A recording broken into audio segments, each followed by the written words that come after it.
eu quero comentar com os irmãos acerca desses 3 ofícios de Jesus Cristo nas Escrituras Sagradas. E eu gostaria que você abrisse a sua Bíblia no livro de Colossenses, capítulo 13, e capítulo 1 e versículo 13. Colossenses, capítulo 1 e versículo 13.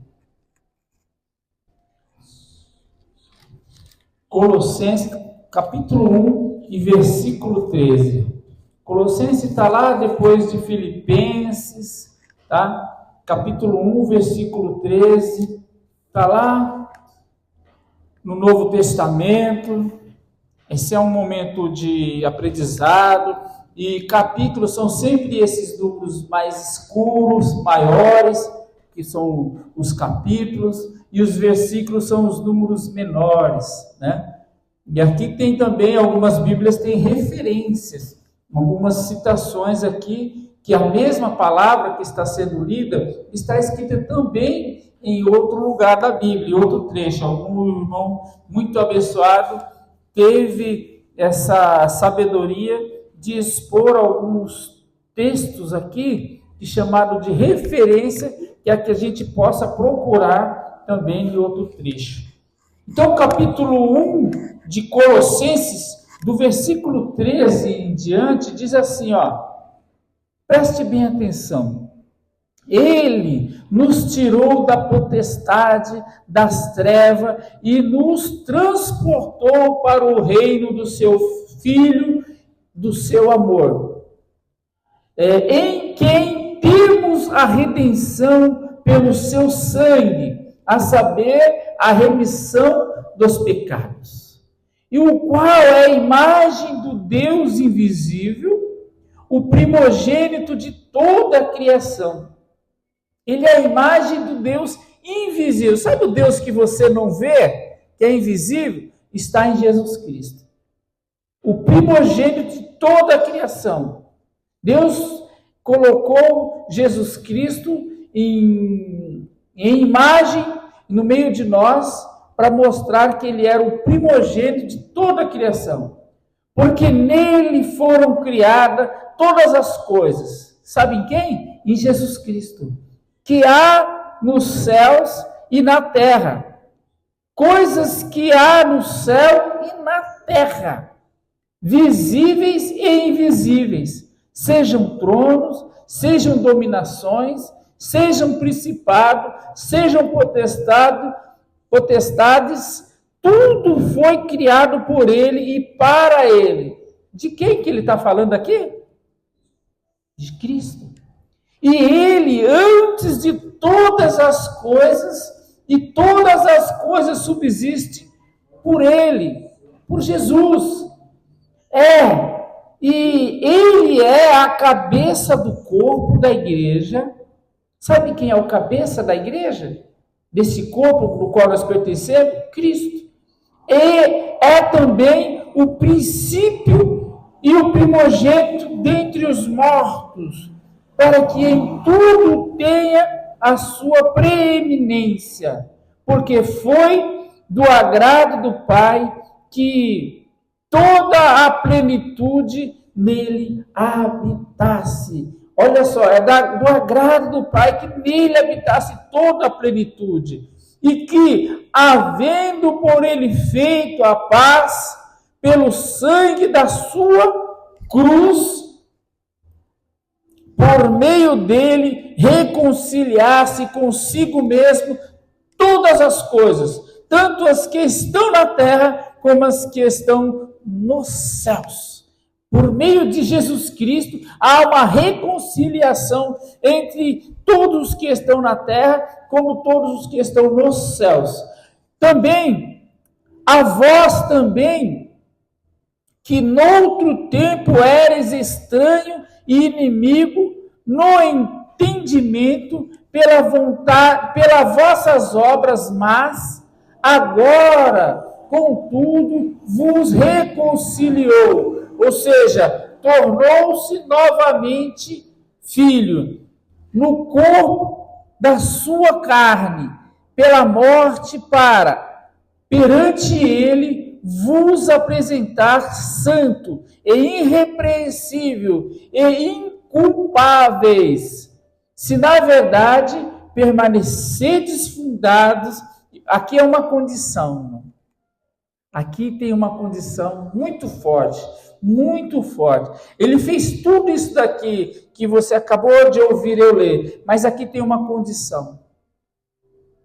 Se você e eu quisermos ser tudo o que ele é na carne, se nós quisermos ser parte do corpo do qual ele é a cabeça, se nós quisermos ser reconciliados, se nós quisermos ser justificados, se nós quisermos ser regenerados, se nós quisermos ser todas essas promessas que o Senhor fez aqui, que ele fez a nosso favor, do qual ele é o Senhor de todas as plenitudes, que o Pai se agradou dele, tem que observar essa condição aqui, ó. O apóstolo Paulo está dizendo aos irmãos que estão em Colossenses, veja, olha que coisa extraordinária, e também é uma palavra de ordem doutrinária, é uma palavra de ordem que é não só para os irmãos que estão lá em Colossenses, mas também para os que estão lá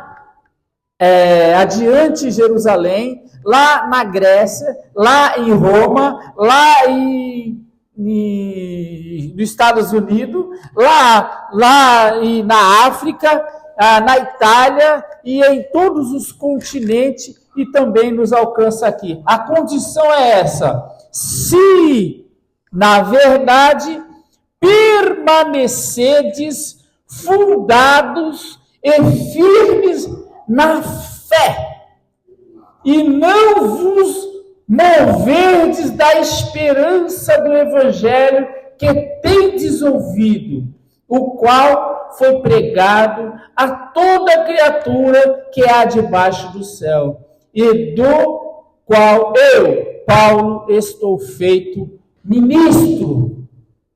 Amados irmãos, aqui ele não colocou outra condição a não ser uma: fé.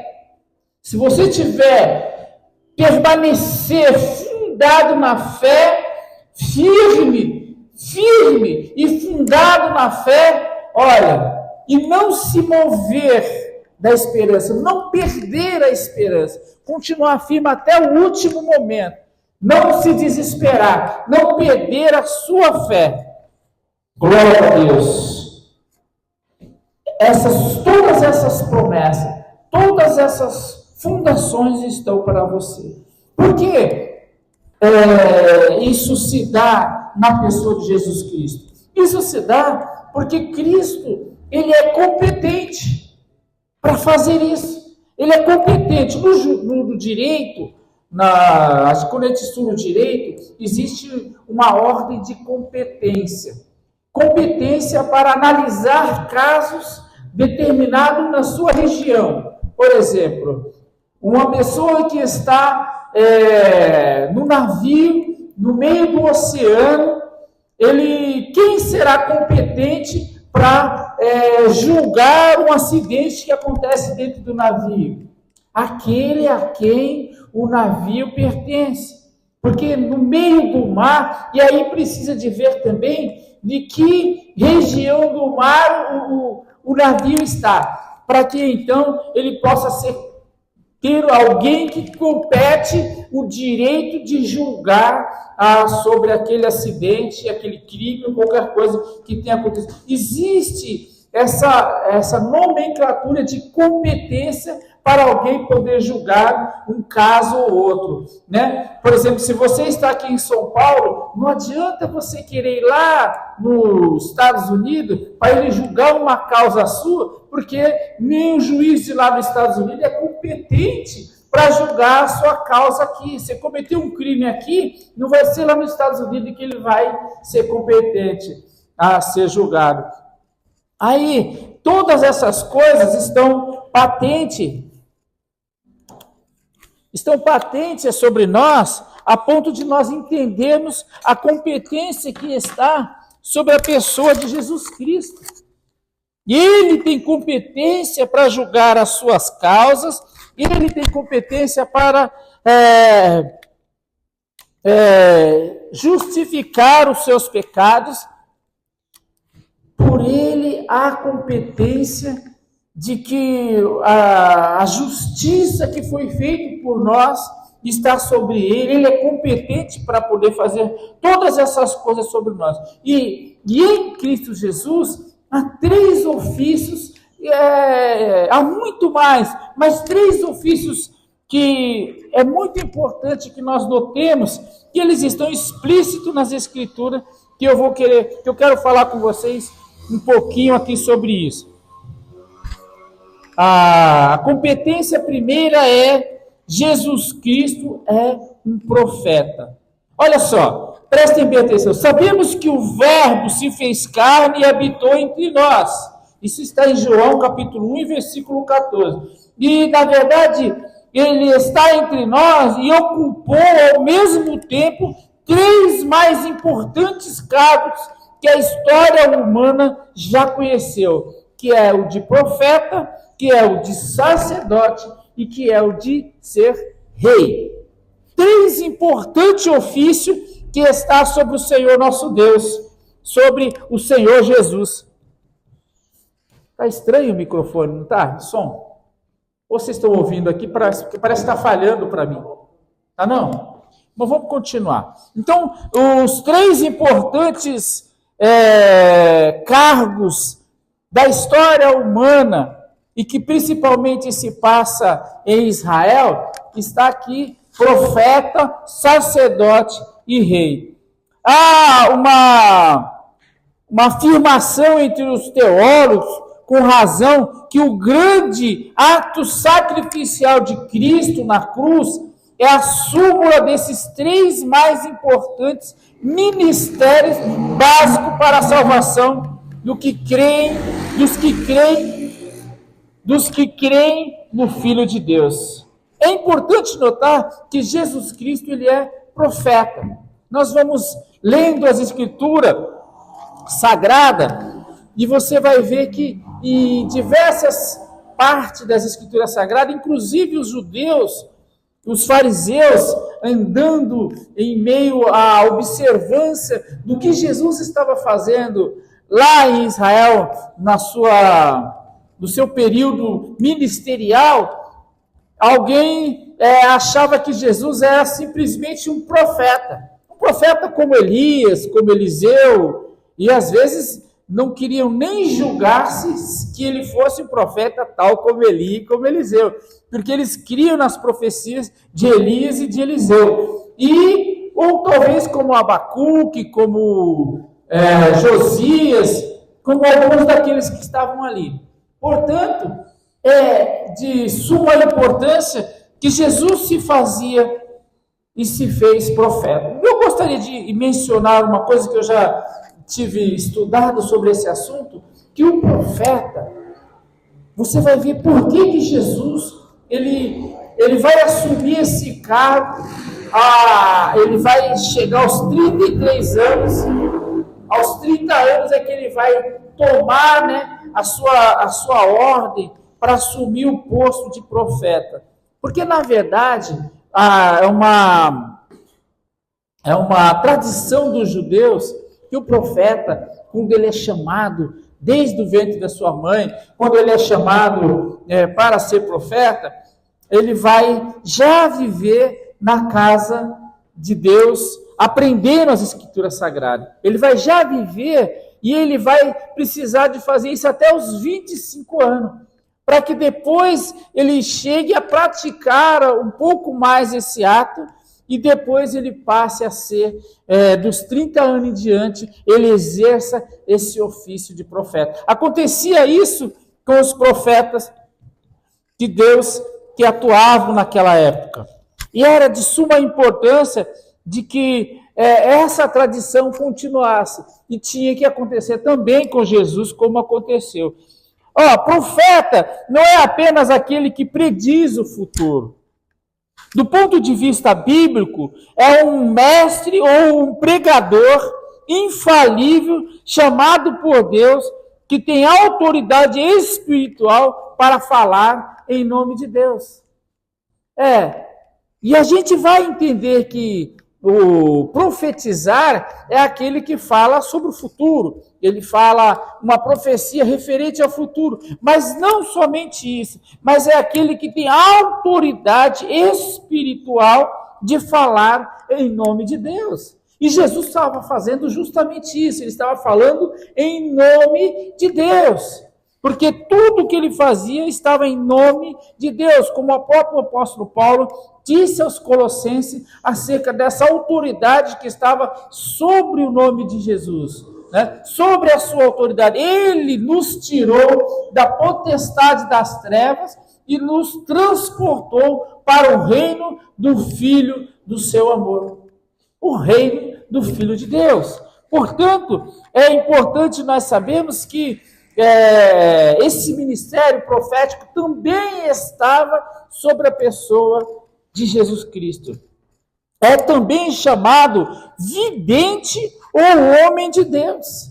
Havia aquela mulher, moça, jovem, que quando o apóstolo Paulo estava pregando, eles diziam que o próprio Paulo, ele era um homem de Deus, e o que ele estava falando era a verdade, ele estava profetizando a verdade. Então, essa nomenclatura de profeta também é um vidente ou um homem de Deus, por ser dotado de poder e obséquio, observado por Deus, dado ordem de Deus, para receber revelações dele. Ou seja, Deus o colocou em uma condição em que Deus fala com ele, Deus se dirige a ele e ele fala conforme aquilo que Deus manda falar. Então Deus está com ele de fato, revelando, como ocorreu com o profeta Daniel, como ocorreu com o profeta Ezequiel, e tantos outros, o qual eu citei aqui, o próprio Isaías. Vale lembrar que o oráculo não é um profeta. Vale lembrar que o oráculo não é um profeta, mas sim a palavra ou a mensagem que Deus lhe dá. O oráculo é aquela mensagem, aquela expressão escrita, ou aquela expressão dita, que é a palavra de Deus, e não o profeta. Não é o oráculo que é o profeta, mas sim a palavra descrita por ele, que é o profeta. Então, o homem de Deus recebe essa mensagem, recebe essa revelação de Deus, e Jesus Cristo, da mesma forma, recebeu essa incumbência, recebeu essa revelação. Ele sendo Deus, o que nós não estamos tratando aqui nesse momento, que nós estamos tratando é realmente a pessoa de Jesus Cristo como profeta. Então, o profeta tem a incumbência e o dever de transmitir a mensagem com fidelidade.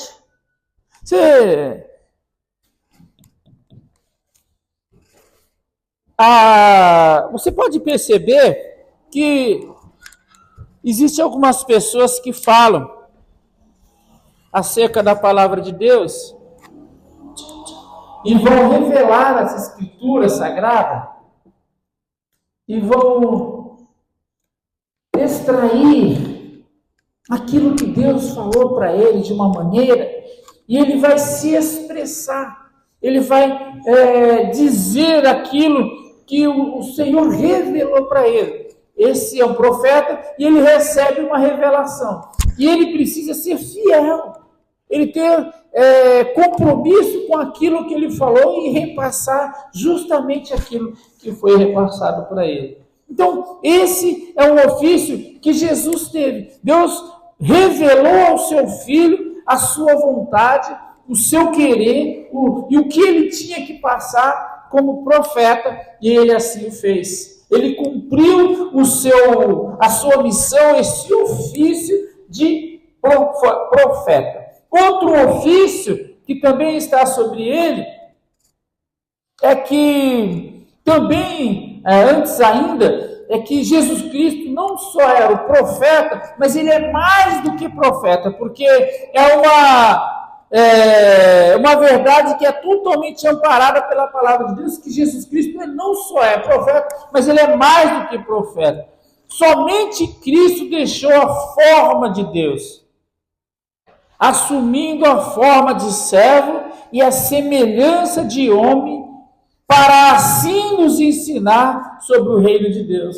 Jesus Cristo, ele deixou a sua forma de Deus, em Filipenses vai dizer isso, capítulo 2, de versículos 6 e 7, que ele não teve por usurpação ser igual a Deus. Então, ele é profeta, mas ele deixou a sua forma de Deus para poder ser como um profeta, aquele que recebe a revelação de Deus, aquele que tem autoridade para falar aquilo que o Pai mandava. E ele não, de maneira alguma, ele se excusou de dizer, não, eu sou Deus. Ele sabia que estava nele a divindade, porque ele o era assim, ele vai dizer isso. Mas ele não teve por usurpação ser igual a Deus. Ele quis, na sua formação, porque Jesus é 100% homem e 100% Deus. Então, na sua formação humana, ele se deu profeta, para revelar aquilo que o Pai queria que ele revelasse. Então, ele não só é profeta, mas é mais que profeta. E Jesus Cristo também é sacerdote. Sacerdote, já temos uma boa noção do que é o ministério de profeta, agora nos resta conhecer, de fato, essa função de sacerdote. O que realmente está descrito sobre uma pessoa que é sacerdote? Para nós não faz muito sentido, nós os gentios, né? Nós os que estamos fora da linhagem do judaísmo, que viveram o sacerdotismo, né? Que faziam o sacerdócio, nós não fazemos muita ideia, a não ser que você estude, mas nós não vamos ver essa linhagem sacerdotal em qualquer lugar, a não ser que você vai numa sinagoga. Mas aqui nós não vemos muito bem, porque Jesus Cristo tinha essa função sacerdotal, essa personalidade de grande representatividade na Bíblia. Você pode ler isso em Hebreus capítulo 7, e versículo 20 a 28. Mas eu não vou ler tudo, eu quero ler só um versículo aqui, para que você entenda isso. Hebreus capítulo 7. Veja comigo aí. Hebreus capítulo 7, no versículo 20, tem essa expressão sobre a questão do sacerdócio. Olha, o versículo 20 diz assim: visto como não é, e sem prestar juramento, porque certamente aqueles sem juramento foram feitos sacerdotes. Né? Aqui você lê até o 28 e você vai ver as condições que tem para um sacerdócio que está justamente vinculado sobre Jesus. Mas eu gostaria que nós seguisse um pouquinho aqui para entender um pouquinho mais sobre o que é o sacerdócio. A principal função do sacerdote, qual é? Qual é realmente a principal função do sacerdote? Ao contrário do profeta, o sacerdote representa e conduz o homem a Deus. Porque o profeta, ele traz a mensagem de Deus para o homem. Mas o sacerdote leva a mensagem do homem a Deus. Então ele vai dizer, e por eles intercede junto ao Pai. O sacerdote é aquele que intercede, que vai representá-lo diante do Pai. É exatamente isso. O sacerdote tem essa função diferente do profeta. Exerce também o sacerdote o seu ministério no santuário de Deus. Lá em Hebreus 9, versículo 24, você vai ver o que é o santuário de Deus. Mas para que nós possamos avançar aqui no entendimento, observe, vamos ler aqui o versículo 24 de Hebreus 9. Olha só. O versículo 24 diz assim: Porque Cristo não entrou no santuário feito por mão de homem, figura do verdadeiro, porém, no mesmo céu, para agora comparecer por nós perante a face de Deus. Jesus Cristo agora estava assumindo um ofício de nos levar diante de Deus, o qual o sacerdote fazia. Mas aqui você vê que ele não só entrou no santuário, como um santuário feito por mão do homem. Por exemplo, esse lugar aqui, esse lugar que eu estou aqui, é um púlpito, mas ele é representado pela sinagoga, pelos estudos bíblicos, como um santuário, onde quem está aqui em cima precisa ter uma vida de santidade, precisa de ter uma vida íntegra, precisa de ter uma vida andando nos caminhos do Senhor, obedecendo a palavra de Deus. Porque se nós observarmos lá em Levítico quais as funções do santuário, você vai ver que lá, inclusive um sacerdote, para ele entrar no santuário, que aí depois tem um outro lugar chamado Santo dos Santos, para ele entrar neste lugar, era tão necessário, porque se ele tivesse um único pecado, se ele tivesse uma falha qualquer, irmão Felipe, o irmão Tiago, ele precisaria estar, toda vez que ele fosse entrar lá no Santo dos Santos, ele teria que amarrar uma corda na sua cintura, e ele deveria estar com alguns objetos barulhentos.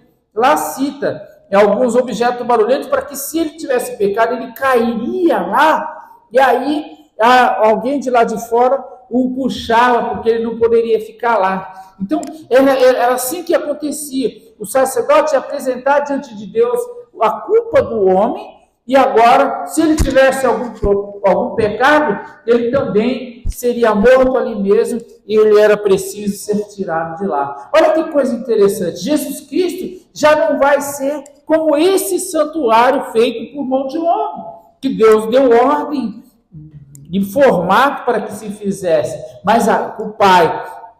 Mas Jesus Cristo agora vai fazer isso que acabamos de ler aqui, com o santuário não feito por mão do homem, mas aquele feito por mão de Deus. Nosso próprio corpo é o santuário. A Bíblia diz que o Espírito Santo habita em nós, porque o nosso corpo é o santuário do Espírito Santo.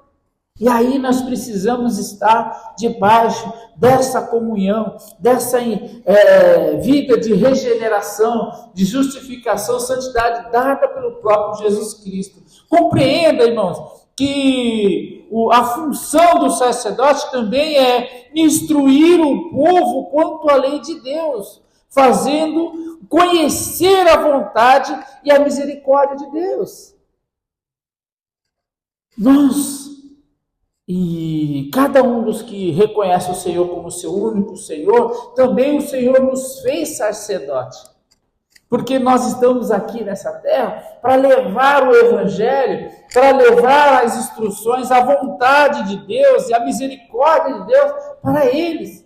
Você que creu, que tem essa fé, que acredita no Senhor Jesus, também é feito como um sacerdote. Entendeu? A ponto de poder instruir a outro acerca da misericórdia de Deus e da sua vontade. Aquele é o plano regenerador de Jesus Cristo. Olha, a função do sacerdote é também consultar a Deus sobre a sua vontade por meio de Urim e Tumim, a favor dos filhos de Israel. Urim e Tumim era uma simbologia, um formato que eles tinham no peito para poder representar como sacerdote.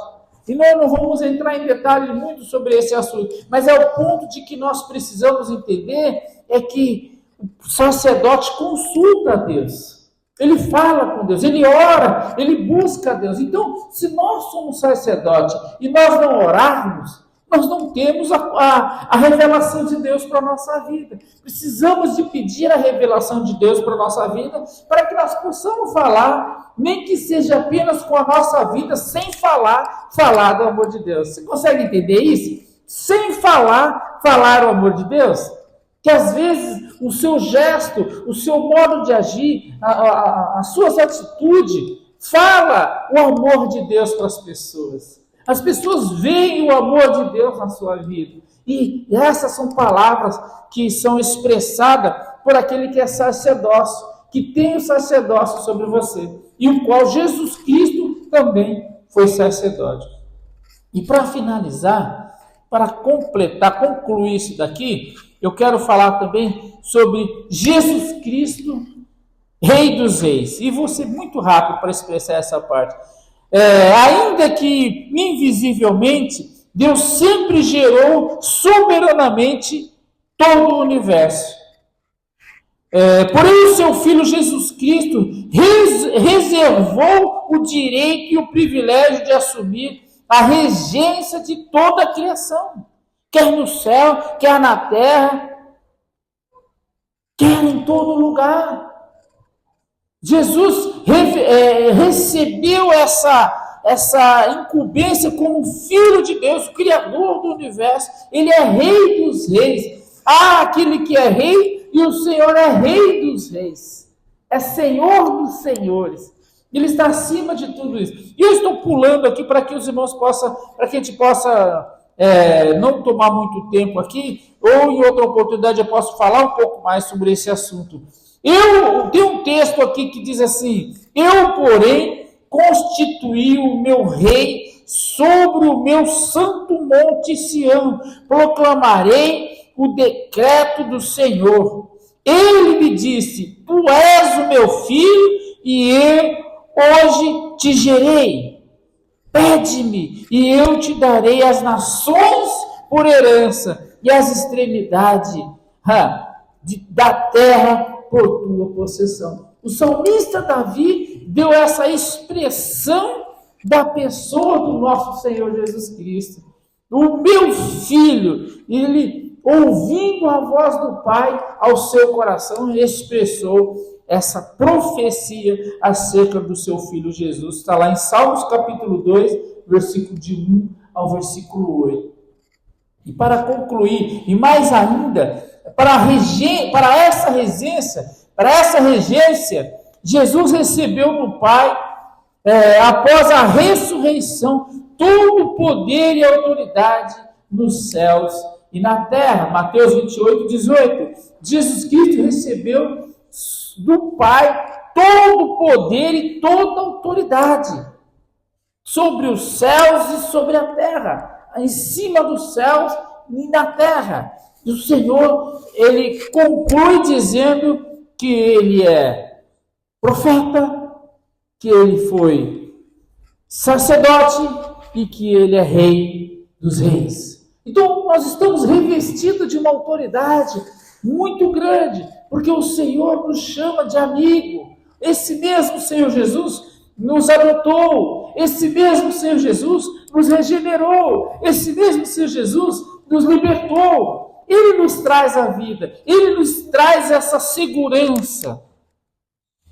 E aí, para concluir, um texto eu quero dizer para você, como conter tanta alegria de ver um rei, um grande rei, conduzindo multidões em festa, que podemos dizer: Pai, eis aqui estou, eu e os filhos que Deus me deu. Hebreus capítulo 12, versículo 13. Amados, se entre os judeus, na época de Jesus, como encarnado, era difícil conter essa alegria, até que uns não pudessem contemplá-las, e outros sim. E a sua humanidade e a sua vivência em meio aos homens, em meio às pessoas, ele veio transmitir esse ato, esse ofício profético, esse ofício sacerdócio e esse ofício de rei dos reis. Amém?